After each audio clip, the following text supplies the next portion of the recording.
Dekat fixed price ada, dekat hourly pun ada. So slider bar tu adalah untuk kita adjust harga. Kita nak set harga minimum job yang keluar dalam berapa kita boleh tarik, ataupun maksimum job yang keluar pun berapa kita boleh tarik. So kita boleh adjust slider bar tu. So fixed price pun kita boleh adjust, hourly pun kita boleh adjust. And then bawah dia kita ada specific location. So specific location ni kalau kita nak cari kerja-kerja yang dia panggil sebagai kerja-kerja local. Contohnya macam kerja-kerja yang memerlukan klien tu untuk datang, memerlukan kita freelancer untuk datang buat kerja tersebut. Kebiasaan kerja macam ni ada. Contohnya kalau macam saya daripada Pulau Malaysia, saya nak fotografer daripada Malaysia. So fotografer daripada Malaysia ni mestilah fotografer tersebut kena datang dekat tempat saya. So kalau kerja tersebut ada, kita tulis kat situ Malaysia, so akan keluar lah. Kalau tak ada, tak adalah. Ada macam specific location terhadap negara tersebut. Negara yang kita listkan kat situ. Biasanya kita tetap biar kosong ni kan. Okay. And then dekat bahagian language, so language ni sama juga. Kita boleh tambah lagi bahasa-bahasa lain selain daripada English dan juga bahasa Malaysia. So faham kan? Okay, and then kalau kita pasang kat situ ada tulis kan, yang bahagian kiri tu dah tulis, when browsing project, you have the option to filter them based on listing type. Ini apa yang nombor 2, okay. To many filter will reduce the chance to get proper job and client. So maksudnya kalau kita terlampau sangat filter, kita adjust ke harga lah, apalah, dekat listing type lah, dekat skill dan sebagainya, so nanti banyak kemungkinan job yang keluar tu sikit je sebab dah terlebih filter kan. And then mungkin job-job yang best-best semua dah tak keluar. Sebab itulah kalau kita nak filter tu, kita berpada-pada lah. Jangan kita terlampau sangat filter sampai mungkin kita termiss job-job yang best. So faham Okay, so ini kita akan pergi kepada bahagian listing type. Okay, listing type ni adalah setiap job tu nanti dia ada, kadang-kadang dia ada dia punya tagging dia. Contoh macam tagging dia adalah seperti dekat slide ni lah. Yang pertama adalah featured, seen, NDA, urgent, full time dan juga recruiter. So bila tagging ni semua ada dekat job tu, apa yang dia membawa maksud apa? Sebagai contoh, kalau kita cari job, kita jumpa job tersebut ada tagging featured, iaitu tagging yang berwarna oranye ni. So bila tagging yang berwarna oranye ni bermaksud these are project featured more prominently on the browse project page to attract more quality bids. So kalau kita jumpa job macam ni, okay, bermaksud job tersebut selalu keluar ataupun selalu di-featuredkan bila orang cari, supaya lebih ramai orang boleh bid dekat job tersebut. So kalau bagi kita jumpa yang featured ni, mungkin kita akan elakkan lah. Sebab apa kita rasa kita nak elakkan? Sebab dia job-job yang ada featured ni berkemungkinan ramai orang bid dalam tu, so persaingan pun tinggi. So bila persaingan tinggi tu, mungkin chance kita nak dapat tu lebih rendah lah. So kalau kita tengok featured ni, biasa kalau saya bergantung kepada job. Kalau job tu rasa betul-betul menarik, saya akan go lah. Tapi kalau saya rasa macam kurang menarik, memang saya akan skip lah. Sebab kebiasaannya persaingan tu dia tinggi sebab dia featured. Dekat orang lain pun dia keluar-keluar juga bila orang yang search. Okay, so and then yang kedua adalah yang seal, warna biru cair tu, yang seal tu. So seal ni adalah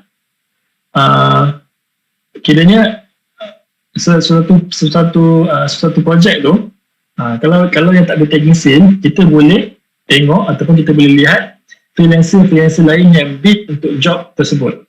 Bid ataupun apply untuk job tersebut, kita boleh tengok siapa dia, siapa nama dia, apa dia punya profile, berapa harga yang ditawarkan, semua benda tu kita boleh tengok. Tapi kalau job tersebut ada tagging seal, iaitu yang warna biru cair ni, bermaksud kita tak boleh tengok. Contoh kalau kita buka pun kita tak boleh tengok, kita cari-cari pun kita tak boleh tengok benda tu. Kalau yang ada seal ni. Sama juga kalau kita bid untuk job tersebut, orang lain pun tak boleh tengok kita punya bid. Macam tu. Senang cerita, semua orang yang bid dalam tu, semua orang tak boleh tengok. Kecuali klien. Klien yang boleh tengok untuk semua orang tu. Sebab apa? Klien boleh tengok sebab klien lah yang letak featured ni dekat, yang letak tagging ni dekat job tersebut. So klien sebenarnya bila dia letak benda-benda ni semua, dia kena bayar. Klien tu kena bayar. Dia bukannya free ya. Tapi pada pihak kita free lah. Kalau benda ni keluar kat job, kita tak ada kena apa-apa bayaran lah. Yang kena bayar adalah klien. Okay. And then seterusnya adalah NDA, warna biru cair, warna biru gelap ni. So NDA ni adalah before you can place a bid on an NDA project, you should sign the non-disclosure agreement first, which will bind you to the project confidentially. So projek-projek yang ada tagging NDA ni bermaksud sebelum kita boleh bid ataupun kita boleh apply, maka kita kena sign dulu non-disclosure agreement tersebut yang akan bind kita dengan projek punya confidentiality projek tersebut lah. So kita kena ada agreement untuk kita sign sebelum kita boleh bid ataupun kita boleh apply. Faham Okay, so lepas ni jangan terkejut pula. Contoh macam nak bid suatu kerja tu nanti, ni kenapa buat ni, kenapa ada keluar agreement dan sebagainya. So kalau kita tengok ada keluar agreement dan sebagainya, so kita tengok balik job tersebut ada NDA atau tak. Biasanya memang ada NDA. Okay, so faham Okay, and then yang seterusnya adalah urgent. Okay, so urgent ni adalah tagging warna merah. So kalau kita jumpa job yang ada tagging urgent ni, bermaksud urgent project are open for bidding for only 24 hours. These projects are usually time sensitive and may require the awarded freelancer to start immediately. So kalau kita tengok so kalau kita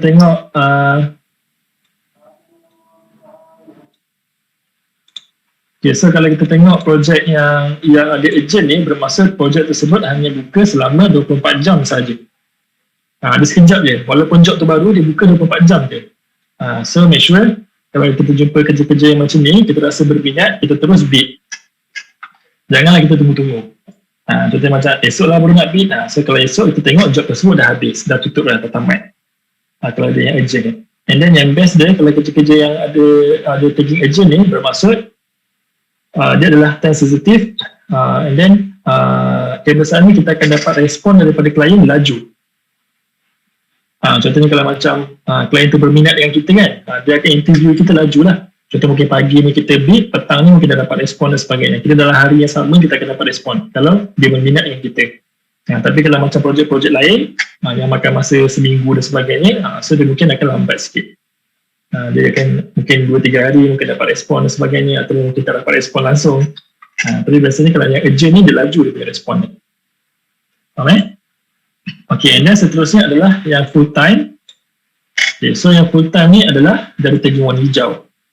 So bila kita jumpa projek yang ada tagging warna hijau, bermaksud kerja tersebut adalah kerja full time.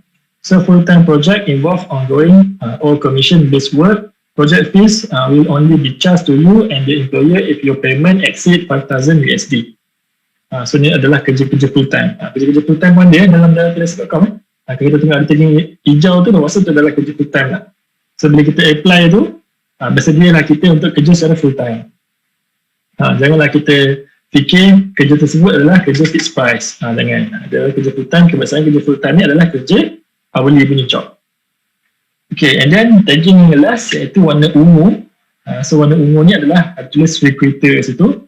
So recruiter project are managed by recruiters who assist employer in the selection of the right freelancer for the job. So preferred freelancer are most suitable for this project. Okay, so kalau recruiter ni, kita tengok job tersebut ada recruiter, bermaksud job tersebut dihandle oleh orang lain. Kiranya dari segi pemilihan freelancer. Siapa yang buat pemilihan freelancer dari segi interview dan sebagainya adalah third party ataupun orang lain, bukannya job owner tersebut, bukannya klien yang direct tu, bukan. Dia ada subkan kerja tersebut kepada recruiter. Recruiter itulah yang jalankan kerja-kerja penapisan, interview dan sebagainya. So kalau kita kena berhadapan dengan dia, and then kalau kita dah lulus apa semua, barulah kita akan jumpa dengan klien yang sebenar. Dia macam tu. Faham Okay, so ini adalah kita akan bagi kepada tips untuk project searching. So kita ada 8 important tips for project searching. Okay, yang pertama adalah, ini paling penting. Bila kita jumpa apa-apa kerja ataupun bila kita cari apa-apa kerja, yang pertama adalah kita kena baca job description carefully. Iaitu job details tu tadi. Kita kena baca, kita kena fahamkan, kena baca dengan hati-hati, kena baca dengan betul-betul. Fahamkan, clearkan seclear-clearnya. Sebab apa? Sebab bid for work which you are confident of delivering only.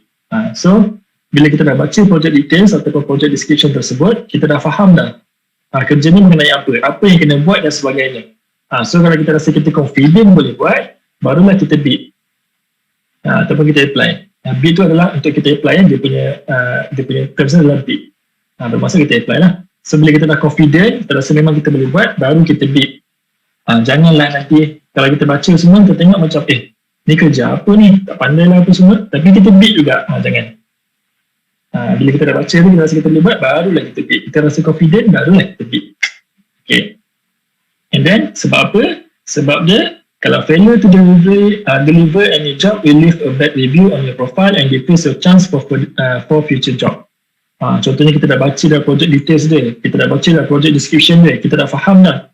Kita pun rasa macam, kerja ni susah sebenarnya. Kita pun rasa macam tak yakin nak boleh buat dan sebagainya. Tak yakin nak boleh buat. Tapi kita bid juga. Kita apply juga kerja tu. And then kalau kita dapat, bila kita dapat kerja tu, kita pun buat. Dan ni macam biasalah. Disebabkan memang kita tak boleh nak buat dah. Awal-awal lagi kita tak tahu kita nak buat, tapi kita terima. So nanti akan jadi masalah, klien tersebut akan boleh tak bayar kita, dan juga dia akan bagi review yang teruk lah dekat kita punya profile. So review tersebut akan appear dekat kita punya profile. Dia tak boleh hilang, dia tak boleh delete, tak boleh hilang, tak boleh hide. So bila kita nak cari kerja lain selepas tu, bila klien kita macam klien yang lain yang baru tersebut, dia buka kita punya profile, dia tengok ada bad review, so mungkin chance kita nak dapat kerja tersebut akan kurang. Sebab kan ada bad review, ada orang cakap lah, jangan ambil dia ni teruk, tak reti buat kerja dan sebagainya kan. So kalau kita cari kerja lain, susah lah. Sebab tu pentingnya review tu kita kena jaga. Ingat tadi masa awal-awal tadi, reputation, kita kena jaga kita punya reputation tu. Okay. And then number 4 adalah do not bid for a job which is not at par with your level of expertise. Example, entry, intermediate, and etc. So ni sama juga, berbalik kepada nombor 1 tadi. Kalau kita dah baca dia punya job description tu, kita rasa kita tak mampu, memang kita rasa kita ni adalah level beginner je, kita tahu yang basic-basic dia. Tapi job tersebut adalah advanced punya version, advanced punya requirement kan. So janganlah kita biarkan aja. Sebab apa masa saya kerja ni semua, kita lah yang berkuasa. Kita yang tentukan kerja mana kita nak bid, kerja mana kita nak ignore dan sebagainya. So semua terletak pada kita. So kalau kita rasa susah, kita abaikan aja. Kita cari lagi kerja lain yang mudah-mudah, yang tak memeningkan kepala contohnya kan. Okay, so seterusnya adalah tips yang kelima, iaitu check the client credential and reviews before bidding. So yang ini, lepas kita dah baca project details, dah tengok dah job tu mengenai apa requirement klien dan sebagainya. Okay, sebelum kita bid, ada satu lagi perlu kita beri perhatian, iaitu client credential. So client credential ni adalah kita boleh, setiap job tu kita boleh tengok about the employer, which is klien tu datang daripada mana, berapa dia punya review dan sebagainya. So kalau kita tengok dia punya review dia tu teruk, so kita pun elakkan. Sebab apa? Dan misalnya bila klien tu review teruk, dia mungkin klien yang share dan sebagainya lah. Sebab review yang keluar dekat klien tu adalah datangnya daripada freelancer yang pernah bekerja dengan dia. Mungkin freelancer bekerja dengan dia semua sebenarnya dah stres dah, kata dia memang cerewet dan sebagainya, so diorang bagi review teruk. So kalau kita pun dah tengok klien tersebut review teruk, so kita elakkan lah, janganlah kita pun cari masalah juga. Walaupun kerja tersebut kita rasa kita boleh buat, nanti takut masalah di kemudian hari gitu. Bila kita dah hantar kita punya kerja, mungkin klien tu tak puas hati dan sebagainya, so tak pasal-pasal kita pun dapat review teruk juga. So kita elakkan. Okay, and then kita akan cover mengenai client credential ni dengan lebih lanjut pada lesson 11. Lesson 11 nanti. So lesson 11 ni adalah, saya nak beritahu lesson 11 ni boleh dikatakan lesson yang antara yang paling penting. So kita akan cover pada hari ketiga nanti. So lesson 11 ni nanti akan ada semua topik-topik scan, semua ada kat lesson 11 ni. Lesson 11 ni nanti kita akan ajar macam mana nak tengok job yang betul, job yang fake, klien yang betul, klien yang fake, klien yang suka scam orang, macam mana dia punya modus operandi dan sebagainya, semuanya dalam lesson 11. Okay, and then kita terus kepada nombor 6. So good review mean that the client is easy to handle, dependable, good paymaster, etc. So bila kita tengok dekat bahagian klien tu, dia punya review dia bagus, bermaksud dia memang klien yang okey lah. So biasalah review bagus, dia okey lah, sebab review tu datang daripada freelancer yang pernah bekerja dengan dia. So faham And then yang nombor 7 adalah do not bid on job advertised by client with unverified payment. So tadi ingat kan, kita pun kena verify kita punya payment kan. Tapi untuk freelancer, verified payment adalah tak wajib. Sebab itulah kita tak verify kita punya payment. Untuk freelancer tak ada masalah. Tapi untuk client, make sure kita hanya bid ataupun kita hanya apply client yang verified dia punya payment saja. Dia terbalik dengan freelancer. Kalau client, kita kena pastikan dia verified dia punya payment. Baru kita bid. Okay. Sebab dia, untuk mengelakkan daripada kita tak dapat bayaran di kemudian hari. Sebab klien yang tak verify dia punya payment, dia boleh lari tanpa bayar kita. Tapi kalau klien yang dah verify dia punya verify dia punya payment, klien tersebut tak boleh lari. Nak tak nak mesti dia bayar kita kalau kita hantar. Sebab itulah kita akan bid untuk klien yang verify saja dia punya payment. Nanti saya akan tunjukkan mana benda ni semua. Okay, ini sama juga, kita akan terangkan dengan lebih details pada lesson 11 nanti. Kadang-kadang ada juga klien yang tak verify dia punya payment, dia okey. Kadang ada juga klien yang verify dia punya payment, dia kita layan scam. Ada juga. Itu nanti kita akan share pada lesson 11 lah. So, nak tahu semua tu kan. Okay, and then, nombor 8 adalah, okay, if the job content contradict with the title, don't take the job. So kalau kita baca sesuatu kerja tu, kita tengok dia punya title dia tulis lain, dia punya job description dia tulis lain, so tak payahlah kita terima kerja tu, ataupun tak payahlah kita bid kerja tu. Sebab kerja tersebut mungkin hanya fake job, iaitu employer tu main-main, ataupun employer tu ada niat lain. Dia niat tu scam kita dan sebagainya kan. Sebab itulah dia punya project details tu tak jelas. So sebab itulah kalau kita tengok title lain, project details lain, banyak benda tak jelas. So kita tengok klien pun klien tak verify dan sebagainya. So kita ignore je job tersebut. Jangan bid, jangan apply. Itu je yang tips dia. Kita tak payah benda pening kepala kan. Okay, so seterusnya kita akan pergi pada control pop-up notification. So control pop-up notification ni, okay, kalau tuan-puan tengah buka freelancer.com sekarang ni, mungkin ada yang perasan kan, ada keluar pop-up dekat bahagian kiri, keluar pop-up warna hitam kan, so keluar. Bila kita nak buat kerja kan ada keluar kan. So pop-up ni sebenarnya ada orang yang suka, ada orang yang tak suka. Okay, so orang yang suka adalah orang yang macam mana? Okay, pop-up ni semua adalah pop-up kerja-kerja yang baru di-post dalam freelancer.com, kerja-kerja yang baru. Yang berkaitan dengan kita punya skill lah. So kita sebut keluar, post je dalam freelancer.com, kita pun dapat notification tersebut, pop-up tu. So kadang-kadang setengah orang yang suka, sebabnya adalah dia akan terus klik pop-up tersebut, dia akan terus bid, jenis orang yang suka bid awal-awal ni. So dia suka pop-up jenis, so keluar dia pop-up, dia terus klik, dia terus nak bid. Dia suka jenis bid awal-awal, dia tak suka bid lengah-lengah masa dan sebagainya. So orang macam ni dia suka pop-up. Disebabkan salah satu kelebihan kita bid awal-awal adalah kemungkinan untuk klien tu masih online tinggi. Sebab kita kena ingat klien yang datang ni, yang post job dalam freelancer.com ni adalah klien yang datang daripada international, yang global, datang daripada negara-negara yang lain semua tu. So dia ada perbezaan time zone. Contohnya macam US, diorang bangun, kita tidur diorang bangun contohnya. So mungkin kalau kita bid ataupun kita apply kerja-kerja daripada US, mungkin lambat dapat respon. Contoh hari ni kita bid, esok mungkin dia respon, then dia respon, kita lusa baru respon balik, so dia lambat.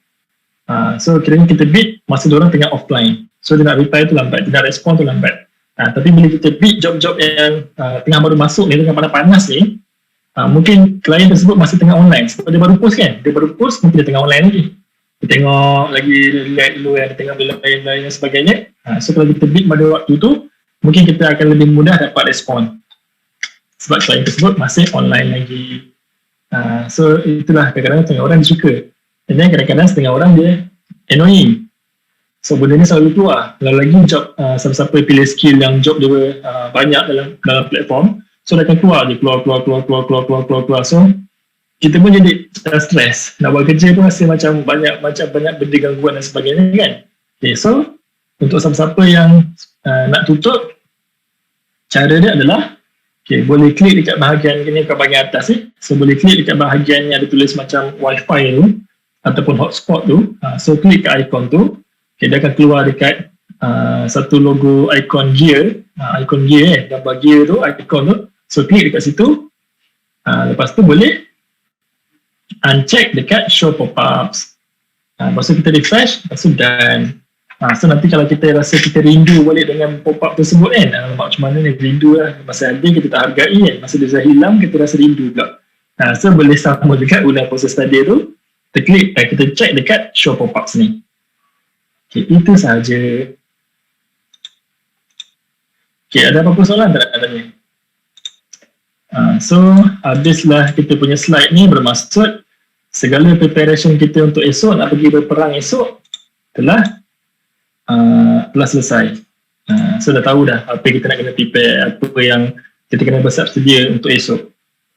So salah satunya adalah kita punya profile tadi tu lah. Kita punya profile tu nak tak nak mesti kena ada gambar, headline dan juga profile summary. Benda tu kena siap. Kalau tak siap, esok nanti kita nak cari kerja, kita nak update kerja, tak boleh.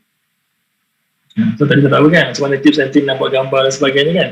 Okay, mungkin kalau ada tuan-puan yang contohnya macam ada gambar tapi mungkin nak buat gambar yang lebih cantik dan sebagainya, tapi nak buat gambar yang lebih cantik tu mungkin lambat lagi, mungkin hujung minggu ni dan sebagainya kan. So boleh dulu letak gambar-gambar apa yang tuan-puan rasa sesuai, nanti kita update balik gambar yang lebih baik. Macam tu boleh je.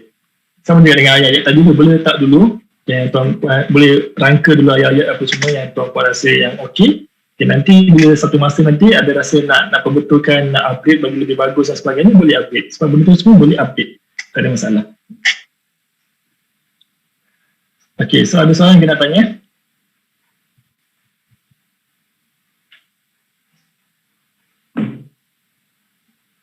Okay, saya akan tunjuk sikit macam mana rupa kita nak cari job kan. Ni mungkin ada yang dah tahu ataupun mungkin ada yang masih tak tahu. Okay, mudah je. Okay, cara kita nak cari kerja adalah kita tekan bahagian browse kat atas ni, ada gambar ada logo ataupun ikon Kantar ni kan. So tekan kat bahagian browse kat situ, and then dia akan keluar drop down ni. So kita tekan bahagian project, iaitu bahagian kiri sekali. So tekan kat situ. So bila kita tekan kat situ,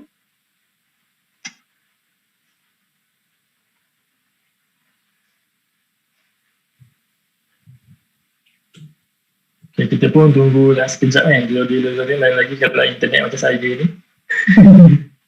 Mungkin sebab saya dah tarik zoom ni kan, zoom ni dia kuat sikit, so saya punya lebih slow. Okay, so dia akan keluar lah interface seperti ni. Kita dah familiar dengan interface ni kan, tadi pun dah berapa kali kita jumpa. Kerja-kerja, dia akan keluar kerja-kerja berkaitan dengan kita punya skill. So ini adalah cara kita nak cari job.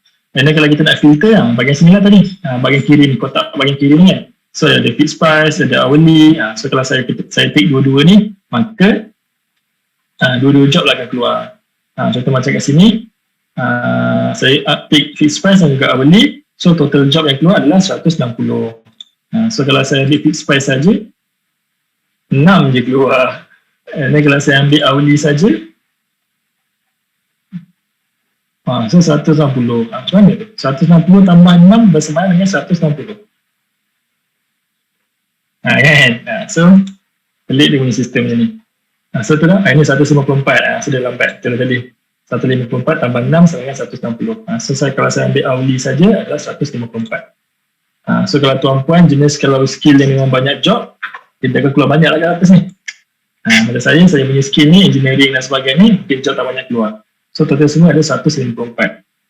Tak apa, saya pilih dua-dua 160. So kalau mata saya ni job yang keluar pun tak banyak, tak perlulah saya nak beri lagi tapis ni kesempatan juga. Okay, harga okay, 1000 banyak, kena sikit banyak harganya. Tadi tak keluar banyak sebab saya pilih yang mahal. Okay, so saya ada 1500 job. So tadi kita nak tapis kat projek ni, kita boleh pilih jenis projek apa, and then kat bahagian skill ni pun kita boleh tambah ataupun kita nak kurangkan. Contohnya saya tak nak lah CAD-CAM ni, tak nak CAD-CAM, tak nak AutoCAD, tak nak machine learning, tak nak data mining, tak nak MATLAB dan matematika. So saya boleh buang skill tadi, boleh pangkal. So job yang keluar ni berdasarkan skill yang kita baru ada kat sini. Ataupun saya nak tambah lagi skill baru. Contoh saya nak tengok data entry ke contohnya. Saya tambah lah. So dia akan bertambah. Sebab so kita boleh juga tapis dekat skill ni. And then satu lagi saya nak share. Kalau kita nak tapis job ataupun nak cari job yang spesifik. Contohnya macam saya nak cari job data entry ataupun job logo dan sebagainya. Okay, saya lebih suka saya tulis saya punya skill, search tu dekat bahagian skill daripada saya tulis dekat search box dekat bahagian atas ni. Saya bagi contoh Okay, sebabnya dekat bahagian skill tu nanti dia akan keluar lebih banyak job daripada kita search dekat bahagian search box kat atas tu. Okay, saya bagi contoh Okay, yang pertama sekali kita kena clear semua kita punya skill. Make sure kita clear semua. Lepas tu kita sekarang kita nak cari kerja apa. Contoh data entry. So saya dekat bahagian skill kat kotak ni tepi ni nampak kan. Saya tulis data entry tersebut dekat sini. Data entry. Okay, so satu je tulis data entry. So kita boleh tengok kat sini kerja-kerja yang keluar semua adalah berkaitan dengan data entry. So macam mana kita tahu berkaitan dengan data entry? Kita tengok kat bahagian bawah ni. Dia punya skill required dia ada tulis data entry. Macam ni bawah ada tulis data entry, PDF, Word, copy typing, bawah ni pertama data entry. So semua kerja yang required data entry sebagai skill dia akan keluar. Contoh macam kat sini kita tengok ada 1449. Okay, so kenapa saya suka search kat bahagian skill daripada search kat bahagian search box kat atas ni? Sebab bila saya search data entry dekat search box bahagian atas ni, job yang keluar akan lebih sedikit. Dia akan sikit. Okay, saya contoh saya buang kat sini saya buang data entry kat sini, saya search kat atas, kat search box data entry. Tengok, yang keluar hanya 370 sahaja. Beza kan? Ini 370. Kalau saya search kat atas ni, kat search box ni data entry, so yang keluar 370 sahaja. Sebab apa dia keluar sikit? Sebabnya bila kita search kat atas ni, apa job yang keluar adalah job yang ada tulisan data entry dekat dia punya title ataupun dia punya description.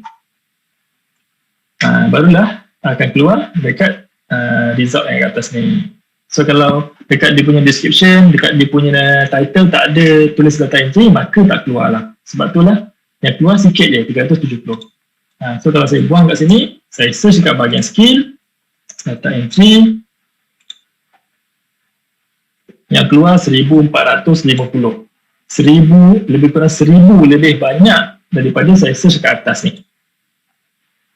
So faham sebab itulah tuan-puan nanti jangan, itu adalah salah satu teknik lah kita punya tips. Macam mana kalau kita nak search job spesifik, apa yang kita nak buat. Contoh kalau macam data entry, nak search data entry. Kalau logo. Kalau IT, search kat bahagian skill. Jangan search kat bahagian search box kat atas ni. Faham Okay, so kalau nak buang, boleh pangkah, buang. Okay, and then okay, so yang kat bawah ni ada lagi filter seterusnya iaitu listing type. Yang inilah yang tadi featured lah, seal lah, NDA, urgent dan sebagainya. So kita boleh tapis. Contoh kalau saya nak featured saja, so saya tik featured lah. Ada ke job featured?